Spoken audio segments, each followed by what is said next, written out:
ዛሬም አዲስ ሁኔታ ይዤላችሁ መጥቻለሁ። ከዚህ ሁኔታ ብዙ ነገር ትማራላችሁ። ይህ ዘዴ ከተጠቀማችሁ እርግጠኛ ነኝ እንግሊዘኛችሁ ይሻሻላል። ስለዚህ በደንብ አስተውሉ። Hello beautiful people. My name is Nabil and you gotta speak to reach.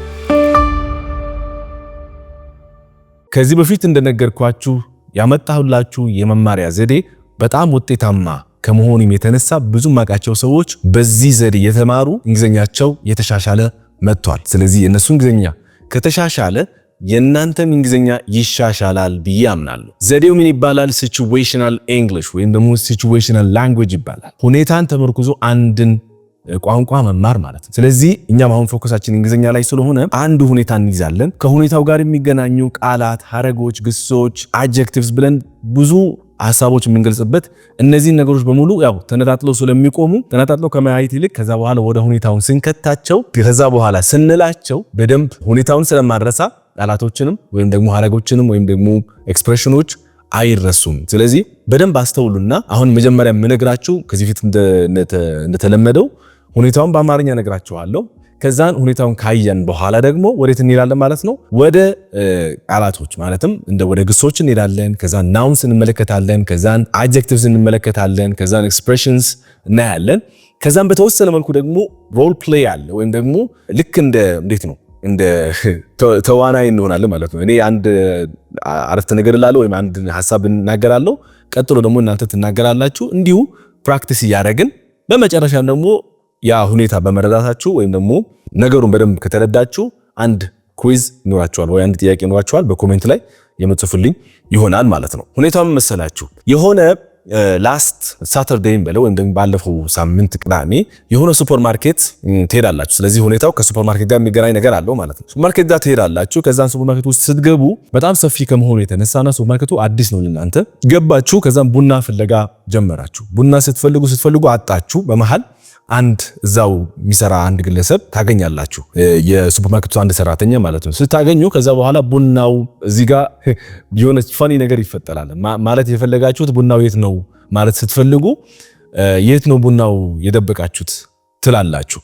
ከዛን ይሄን ካላችሁ በኋላ ታፍሩና ሰውየውን እንትን ካለ በኋላ ከተረዳ በኋላ ቦታውን ያሳያችሁና እናንተ ቡናውን ገዝታችሁ ትወጣላችሁ ማለት ነው። አሁን ይሄ ሁኔታ ያጋጠማችሁ ሁኔታ ማለት ነው። ለኔ መታችሁ መናገር ብትፈልጉ እንዴት አድርጋችሁ ተገልጻላችሁ ነው ጥያቄ። አያችሁ ሁኔታው አለ። ስለዚህ ሁኔታው ደግሞ የተፈጠረ ጉዳይ ነው። ስለዚህ የሐላፊ ጉዳይ ነው። መታችሁ ስታወሩኝ ሐላፊ ምንድነው ሴንተንሶች ወይም ደግሞ ሐላፊ ቴንስስ ተጠቀሙና ከዛ በኋላ እነዚህን ሐሳብ ለመግለጽ እንዴት ትገልጻላችሁ? ውስጡ የሚገናኙ ማለት የምንፈልጋቸው ቃላቶች ራሱ ከየት እናምጣቸው? አሁን እኛ እዚህ ጋር ቀጥለን እንመለከተው ግሶች እንመለከታለን። ከዛን ከግሶች በኋላ ደግሞ ስሞች እንመለከታለን። ሱፐርማርኬት ውስጥ የምናገኛቸው ስም ያላቸው ወይም ናውንስ ብለን የምንጠራቸው። ከዛን ቀጥለን ደግሞ አድጀክቲቭስ እንመለከታለን ወይም ቅጽሎች እንመለከታለን። ከዛን በተለምዶ በዛ ሁኔታ ውስጥ ስንሆን የምንጠቀማቸው ኤክስፕሬሽኖች የእንግሊዘኛ ኤክስፕሬሽንስ የምንመለከት ይሆናል። ከዛ መጨረሻ ላይ ምን ይሆናል ማለት ነው? ልክ ከጨረስ በኋላ ሁሉ ታሪኩን ወይም ሁኔታውን አብረን እንለዋለን ማለት ነው። በጣም ጥሩ። የመጀመሪያው ግስ search ይባላል። ከኔ ጋር በሉ search። Anybody here? But don't you need a search warrant? The strongest and bravest of the doves shall be sent out in search of land. search ማለት መፈለግ ነው አይደለ? መፈለግ ሰው ለምሳሌ I search every aisle. I search every aisle። ስለዚህ ሰርች ሐላፊ ግሱ እዚህ መመልከት ትችላላችሁ። ታስተውሉ እንደሆነ አሁን ታሪኩ ያለፈ ጉዳይ ስለሆነ የግድ የምታያቸው ግሶች የሐላፊ መልካቸው ማወቅ አለባችሁ። ስለዚህ የሰርች ሐላፊ ግል ማነው ሐላፊ ግስ ወይም መልክ searched ይሆናል ማለት ነው። I searched every aisle። aisles እዚህ ጋር ሲባል ደግሞ በሱፐርማርኬቶች ውስጥ ልክ እንደዚህ አይነት እንደ ኮሪደር አይነት ልክ እዚህ ጋር ሼልፎች አሉ፣ እዚያም ሼልፎች አሉ። በመሃል የምናልፍበት መንገድ aisle ይባላል። aisle. Okay. ከዛን የሚቀጥለው ግስ approach. Well, never apologize for an aggressive approach, Amanda. Try a different approach, try a takedown of her own. Certainly implement more feints. You know, the winding it up, the overly aggressive approach, if you will. She's landing with some real force. She's giving herself an opportunity to stay in the fight. I must commend you ladies on your imaginative approach to your new sport. approach ማለት አንድ ቦታ ሄዶ መገኘት ማለት ነው። ለምሳሌ I approached him ማለት እሱ ጋር ሄጄ ደረስኩ ወይም ደግሞ እሱ አገኘሁት ማለት ነው ፊልም ሄጄ እሱን አገኘሁት ወይ ማናገርኩት ማለት ነው I approached ስንል ማለት ነው ለምሳሌ I approached a staff member I approached a staff member which means ሄድኩኝ ማለት ነው የት ሄድኩኝ ማለት ነው ወደ ስታፍ ሜምበሩ ሄጄ ካገኘሁት በኋላ ደግሞ ሐሳብ ልገልጽለት እችላለሁ ማለት ነው I approached ማለት ሐሳቡ ከዚህ ተነስቶ ወደዛ ያለበት ቦታ ላይ ሰው ሊሆን ይችላል ወይም ደግሞ ቃል ሊሆን ይችላል ስለዚህ moving from one place to another ምንድነው approaching ይባላል ማለት ነው ኦኬ ከዛ በኋላ misuse የሚባል ግስ ደግሞ አለ misuse There's been a slight misuse of the substance No, Melinda, don't misuse your talents, please. Including but not limited to mileage vouchers, misuse of office stationery, and my personal use of the fax machine. Misuse ማለት ራሱ ቃሉ ይገልጸዋል use ማለት መጠቀም ነው mis ከጨመርንበት prefix ነው ስለዚህ ያን ሐሳብ ውድቅ ያደርጋል ማለት ነው ስለዚህ በትክክል አልተጠቀምም misuse ስንል በትክክል አለመጠቀም ማለት ነው መጠቀምና በትክክል አለመጠቀም Okay, so I misuse the word hide. ስትሉ and hide እንደምሳሌ ነግራችሁ አሁን hide የሚለው ቃል አለ አይደለ hide መደበቅ ማለት ነው ቀደም ብለን ሁኔታው ላይ ታስታውሱ እንደሆነ ቡናውን የደበቃችሁ የሚለው ሐሳብ ተናግረናል ስለዚህ hide የሚለውን ቃል መደበቅ እስከሆነ ድረስ እዚሁ ምሳሌው ልንገራችሁ ብዬ ነው I misused the word hide hide የሚለውን የእንግሊዘኛ ቃል በትክክል አልተጠቀምኩትም እያልኩኝ ነው ማለት ነው You got the point? So the next one is correct.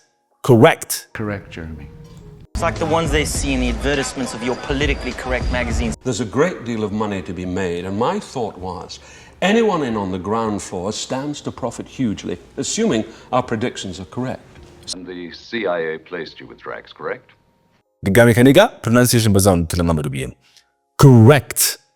correct ማለት ይቻላል ችግር የለውም ግን ያው pronunciation እንዲሻሻል በዚሁ አስተካክሉ correct እሺ he corrected me kindly አንድ ሰው አለ he ማለት እሱ ነው corrected me ማለት አስተካከለኝ correct ማለት ማስተካከል ነው አይደለ so he corrected me kindly በርጋታ ወይም ደግሞ በጥሩ ሁኔታ እኔን አስተካከለኝ ያለ ነው ማለት ነው the next ግስ ማለት ነው locate Given the gravity of the situation and your history with Saul, we're hoping that he will help us locate your father and return him to the Senate for testimony. I want them to enter the base, locate General Ripper, and put him in immediate telephone contact with me. Locate our position. Willow is trying to locate Shark and Scorpion in Las Vegas.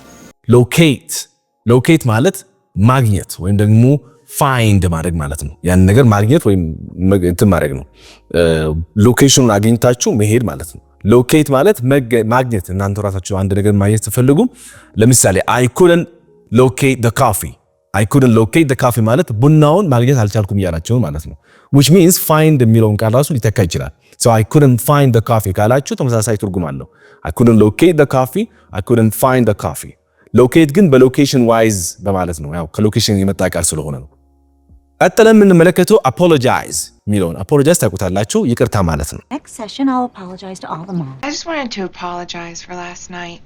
Teach lawyers to apologize because you suck at it. So I apologize for the mistake.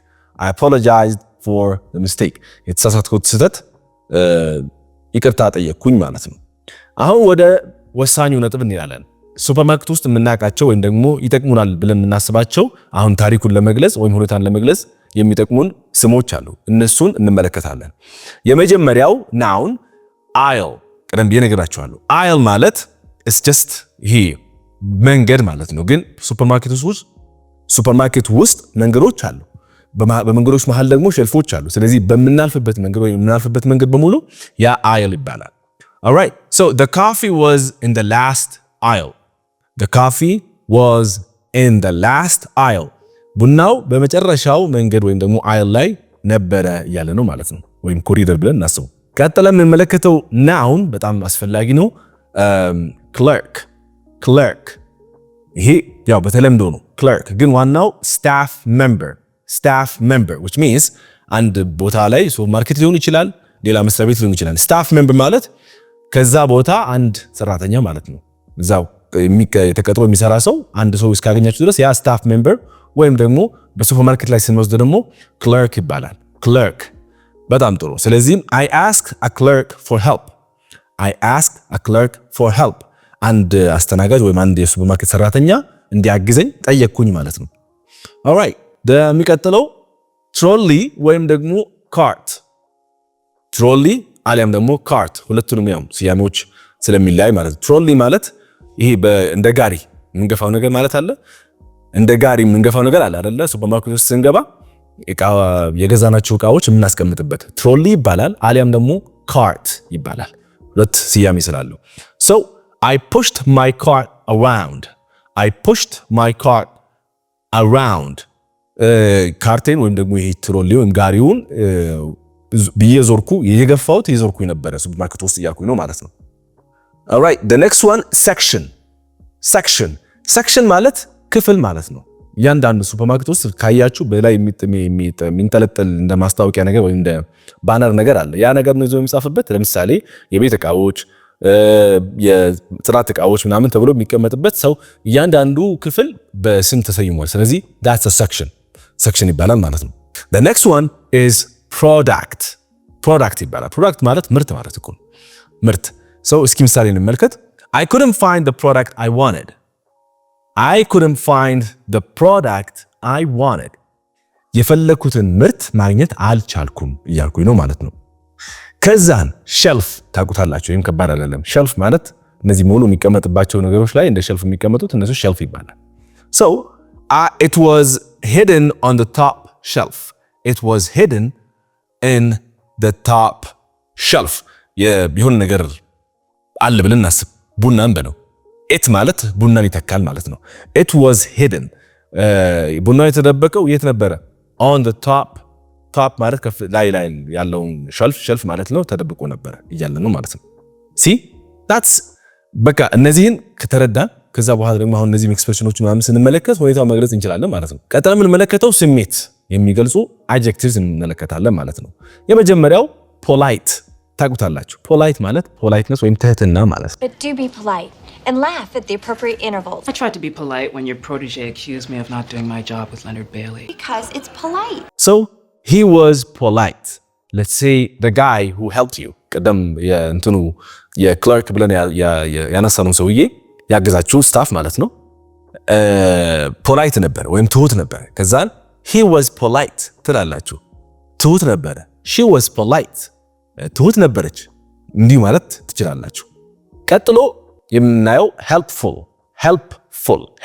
Look, I know you're just as concerned as I am about her anxiety levels, and trust me when I say that it's helpful for her and the baby if we just... My goal today is to be friendly and helpful to everyone. Okay, yeah, I think it will be helpful if we can find out a bit more about her past. ምን ማለት ነው? እርዳታን የሚያደርግ ማለት ነው። አጋዥ ማለት ነው። helpful ማለት እሺ። So the staff was very helpful. The staff was very helpful, which means ሰራተኞቹ በጣም ትሁትና አጋዦች ነበሩ ወይም ለማገዝ ፈቃደኛ ነበሩ ያለ ነው ማለት ነው። ከዛን confused ማለት ግራ ሲገባችሁ ማለት ነው። I think you're as confused as some other people. Once again, Michael left Donna in bed, confused and unsatisfied. Because, I don't know, I feel really confused and... ግራ የተጋባ ሰው I'm confused ካልኩኝ ግራ ተጋብቻለሁ እያልኩኝ ነው ማለት ነው። I'm confused. It's confusing ስትሉ ግን ሁኔታው ግራ ጋብቶኛል እያላችሁን ማለት ነው። አያችሁ ይለወጣል። እዚህ ጋር የራሳችሁ ስሜት ስትገልጹ I'm confused ትላላችሁ። ሁኔታውን ግራ ካጋባችሁ ግን it's confusing ትላላችሁ ማለት ነው። So the worker looked confused. ቀደም ብለን ታስታውሱ እንደሆነ በሁኔታው ላይ ማለት ነው እናንተ ቡናው የት ነው የደበቃችሁት? ያው እንግሊዘኛው ትክክል አልነበረም። ከዛ ሰራተኛው እንዲያያችሁና ክለርክ የሚለውን ሰውዬ ማለት ነው አያችሁና the worker was confused ማለት ግራ ገብቶት ነበረ፣ ባልኩት ነገር ግራ ገብቶት ነበረ ማለት ነው ሐሳቡ እዚህ ጋር። ሰው ይሄንን ሐሳብ አሁን እዛ ጋር ስለምንከተው በደንብ አስታውሱልኝ። ኦኬ አሁን እዚህ ጋር ያሉት adjectives ተመልክተናል። ወደ የሚቀጥለው ደግሞ በጣም ወሳኙ ፓርት፣ በጣም ወደው ፓርት የኤክስፕሬሽንስ ፓርት እንሄዳለን። ወይም ደግሞ ከሁኔታው ጋር የሚገናኙ አገላለጾች ኤክስፕሬሽንስ እንመለከታለን። So the first one, I was totally lost. በተለይ የሆነ ቦታ ላይ ገብታችሁ ስትጠፉ ወይም ደግሞ ሲጠፋባችሁ በአጠቃላይ ነገሩ መውጣ መግቢያውን ሲጠፋባችሁ I'm lost ትላላችሁ አይደለ? I'm lost, I'm completely lost ካላችሁ ሙሉ በሙሉ ጠፍቻለሁ በቃ የት እንዳለው ራሱ አላውቅም። that's the እንትኑ ማለት ነው። I'm lost, I'm completely lost, I totally lost, I was totally lost ማለትም ትችላላችሁ። ዞሮ I was ካላችሁ ያለፈ ጉዳይ ስለሆነ ነው። ግን I'm lost ስትሉ አሁን ባለው ሁኔታ ነው ልክ ጠፍታችሁ ባለው። ግን እናንተ አሁን ታሪኩ እየተስታወሩ ያለፈ ጉዳይ ስለሆነ I was completely lost ማለት ትችላላችሁ ወይም ደግሞ I was totally lost ማለት ትችላላችሁ። The next expression, I had no idea where to look. I had no idea where to look. ስለዚህ የት መፈለግ እንዳለብኝ ምንም ማቆ ነገር አልነበረበት። That's exactly እንደዛ ነው ትርጉሙ። I had no idea where to look. እሺ የሚቀጥለው my English failed me. በዚህ ሁኔታ ውስጥ ብትሆኑና ቀደም ብለን ያልነው ሐሳብ ማለት ነው ሱፐርማርኬት ውስጥ ሆኖ የማይሆን እንግሊዘኛ ቃል ተናገረ ወይም ደግሞ confuse የሚያደርግ ወይም confusing የሆነ የእንግሊዘኛ ቃል ስትናገሩ እንግሊዘኛው የኔን እንግሊዘኛ ምንድነው ከዳኝ እንደማለት ስትፈልጉ እንግሊዘኛዬ ከዳኝ ማለት ስትፈልጉ my English failed me. My English failed me. fail ማለት ያው አለማለፍ ማለት ነው። አንድ ፈተና አለማለፍ ሰው አለፈ ሲባል he passed the test ወይም ደግሞ ወደቀ ሲባል ደግሞ he failed the test ይባላል። ስለዚህ my English failed me ስትሉ እንግሊዘኛዬ ከዳኝ ያላችሁ ነው ማለት ነው።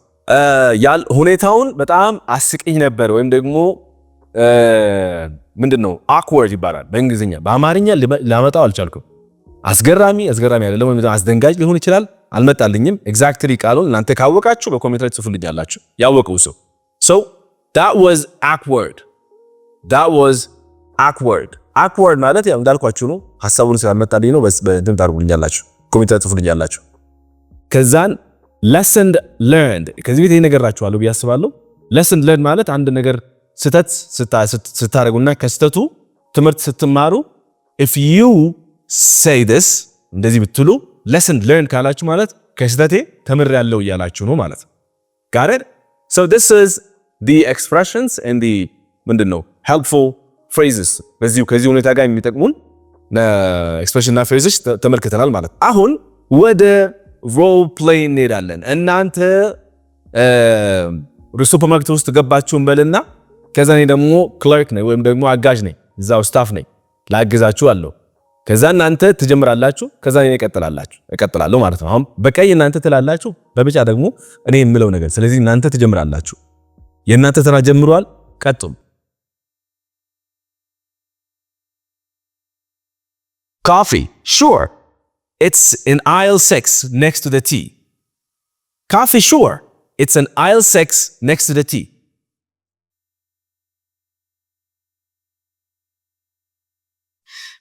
Happens to all of us. Let me show you.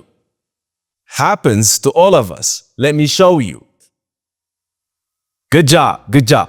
አሁን ወደ ዋናው ነጥባችን እንመለስና ታሪኩን እስኪ እንግለጸው። ታሪኩን አሁን ያልነው ታሪክ በደንብ እንግለጸው። ሰው መጀመሪያ ባለፈው ቅዳሜ ብለናል። ምን እንላለን? last Saturday ወይም ደግሞ last Saturday። እሺ ከዛ በኋላ I went to the supermarket to buy a few things. ባለፈው ቅዳሜ ወደ ሱፐርማርኬት ሄድኩኝ ምን ለማድረግ? to buy a few things ትንሽ ነገሮችን ወይም ጥቃቅን ነገሮች ለመግዛት ወይም ትንሽ ነገሮች ለመግዛት ሄድኩኝ ማለት ነው። ታሪክ ተናገርኩኝ ነው። It was a big store ካላችሁ ማለት ነው በጣም ትልቅ ስቶር ነበረ። It was a big store. Okay. And I wasn't familiar with it. ስለዚህ የማውቀው ሱፐርማርኬት አይደለም። ያው አዲስ ሱፐርማርኬት ነው ለኔ ማለት ነው። If you say it's not familiar ማለት ማውቀው አይደለም ያላችሁ ነው ማለት ነው። So it wasn't ካላችሁ ደግሞ ያው ያለፈ ጉዳይ ስለሆነ it wasn't familiar with it. And actually I wasn't familiar with it ስትሉ እዚህ ጋር ያው ራሳችሁ ያወራችሁ ስለሆነ ማለት ነው። I wasn't familiar with it ነገሩ ወይም ደግሞ ሱፐርማርኬቱ ማውቀው አይነት አልነበረም ወይም ማውቀው አይደለም ያለ ነው ማለት ነው።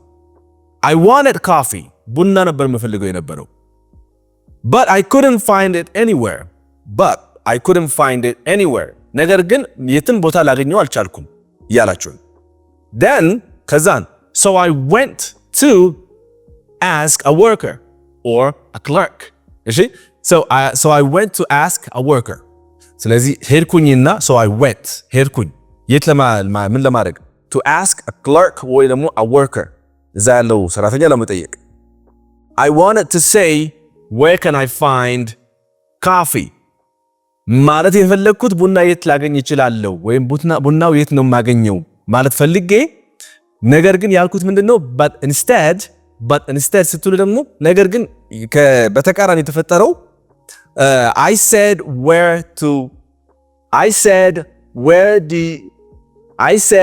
do you hide the coffee I said where do you hide the coffee ያልኩትን ነገር ትክክለኛው አይደለም so where do you hide the coffee ቡናው የት ነው የምትደብቁት ብዬ የጠየኩት መጠየቅ የፈለኩት ግን ሌላ ነበረ ያለ ነው ማለት ነው the worker looked confused ሰራተኛው ግራ ተጋባ ባልኩት ነገር ማለት ነው ምክንያቱም አይጠብቅማ እንደዚህ አይደለም የሚጠየቀው ቡናው የት ነው ብለን የምንጠይቀው እንጂ የት ነው የደበቃችሁት ማለት አልችልም ኮፊ ያን ሱፐርማርኬት ሲገባ ማለት ነው ስለዚህ ተዘናገጠ ወይም ደግሞ ግራ ገባው and then laughed ከዛ በኋላ ግን ሳቀ አለ ማለት ነው ከዛ በኋላ ምንድነው ሳቀ የሰራተኛው ሳቀ በመጨረሻ eventually አያችሁ ሲኩዌንስ ስላለ ታሪክ ስትናገሩ ጊዜ ሲኩዌንስ አለ በመጨረሻ eventually he showed me the right aisle ከዛ በኋላ ምን አደረገ እሱ ትክክለኛውን aisle ወይም ደግሞ ትክክለኛው እንትን ኮሪዶሩ አሳየኝ የሚሸጥበት ማለት ነው ወይም የሚገኝበት I said thanks thank you አልኩት ማለት ነው but I was still embarrassed ግን ከሁኔታው በጣም አፍሬ ነበረ ለምን from that day ከዛ በኋላ ከዛን ቀን ጀምሮ ማለት ነው I decided to practice more natural English phrases ከዛን ቀን ጀምሮ ያው በተፈጠረው እንግሊዘኛ ማለት ነው ምን ማድረግ ጀመርኩኝ ራሴን የእንግሊዘኛ ናቹራል የሆኑ ወይም ደግሞ ተፈጥሯዊ የሆኑ የእንግሊዘኛ በዕለት ተዕለት የምጠቀማቸው እንግሊዘኛ phrases መማር ወሰንኩኝ ማለት ነው that's the ታሪክ ማለት ነው ይሄ ኬዙ በአጠቃላይ ቀላል ነበር አያችሁ በቃ በዚህ መልኩ በዚህ ሁኔታ ላይ ብትሆኑ እናንተ ሁኔታው እንደዚህ መግለጽ ትችላላችሁ ማለት ነው ኮፊ ሊሆን ይችላል ሌላም ነገር ሊሆን ይችላል ዞሮ በዚህ ሁኔታ ብትሆኑ ምን ማለት እንዳለባችሁ ቢያንስ በተወሰነ መልኩ አውቃችኋል ማለት ነው እንደዚህ ብትሉ አሁን ጥያቄ ነው ኩዊዝ ነው በኮሜንት ጽፉልኛላችሁ ሱፐርማርኬት ውስጥ ገባውና እንዴት መውጣት እንዳለብኝ አላወቅኩኝ ወይም ደግሞ ሱፐርማርኬት ውስጥ ከገባው በኋላ እንዴት መውጣት እንዳለብኝ አላወቅኩኝ ሱፐርማርኬት ውስጥ ከገባው በኋላ እንዴት መውጣት እንዳለብኝ አላወቅኩኝ ይሄ በኮሜንት ላይ እጠብቃለሁ ኦንላይን ኮርስ አላችሁ ወይ መማር እንፈልጋለን መለወጥ እንፈልጋለን ለምትሉ ሰዎች በሙሉ ታዲያ ኦንላይን ኮርስ እኮ አላላችሁ የት ማግኘት ትችላላችሁ ካላችሁኝ በዌብሳይታችን አማካኝነት እዛው ማግኘት ትችላላችሁ ሁለት ኮርሶች አሉ በጣም ምርጥ በእንግሊዘኛ በተለይ በጣም ምርጥ ናቸው አንደኛው ለጀማሪ ነው ሁለተኛው ደግሞ ለመካከለኛ ደረጃ የተዘጋጁ ኮርሶች ናቸው ስለዚህ የትኛው ይሻለኛል ካላወቃችሁ ወይም ደግሞ ያን ደረጃችሁ የት እንደሆነ ካላወቃችሁ እዛው ዌብሳይት ውስጥ ገብታችሁ know your English level ወይም ደግሞ የእንግሊዘኛ ደረጃውን ይወቁ የሚለውን ባትን ተጭናችሁ ቀጥታ ወደ ቴስት ይወስዳችኋል ወይም ደግሞ ኩዊዝ ያስገባችኋል ያን ኩዊዝ ካለፋችሁ በኋላ ሲስተሙ ራሱ የትኛው ደረጃ እንደሆናችሁ ይነግራችኋል ከዛን የትኛው ደረጃ ካወቃችሁ በኋላ ጀማሪ ከሆናችሁ ጀማሪ ትወስዳላችሁ መካከለኛ ከሆናችሁ መካከለኛውን ትወስዳላችሁ ማለት ነው ይሄ ነው በጣም ቀላል የትም ቦታ ሆናችሁ እዚህ ኢትዮጵያ ውስጥ ሆናችሁ ከኢትዮጵያ ውጪ ከሆናችሁ ኮርሱ መማር የሚችሉ ስለሆነ አሁኑኑ መጀመር ትችላላችሁ የት እናገኛለን ካላችሁ www.speaktoreach.et የሚለውን